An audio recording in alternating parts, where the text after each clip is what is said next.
ஒரு கார் வாங்குறதுக்கு முன்னால் என்னென்ன விஷயங்களை ஒரு வாடிக்கையாளர் கவனிக்கும்? எனக்கு வேல்யூ ஃபார் மணி அந்த காரில் வேணும். ஆமாம். அப்படிங்கிறப்ப என்னென்ன விஷயங்கள் எல்லாம் ஒருத்தர் கவனிக்கும்?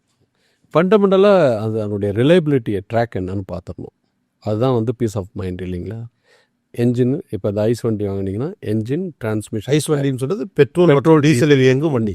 என்ஜின், டிரான்ஸ்மிஷன், அப்புறம் வந்து இந்த ஆக்சல், இது 3 வந்து அந்த புருவனாக இருக்கணும். அதில் இருக்கிறது நல்ல தரமானதாக இருக்கணும். அதுதான் வந்து உங்களை போகிறது வர்றது எல்லாமே டிட்டர்மின் பண்ணுறது. 2வது வந்து சஸ்பென்ஷன். நீங்கள் லாங் ட்ராவல் பண்ணுறீங்கன்னா சஸ்பென்ஷன் நல்லா அது நல்லா இருக்கிற மாதிரி பார்த்துக்கணும். உள்ளே வந்து NVH ரிஃபைன்மெண்ட். நீங்கள் வண்டியில் ட்ராவல் பண்ணும் பொழுது வெளியிலேருந்து சத்தம் வர்றதோ, ரோடு டயர் நாய்ஸ் வர்றதோ, இது இல்லாமல் இருந்ததுன்னா உங்களை வந்து இரிட்டேட் பண்ணாது.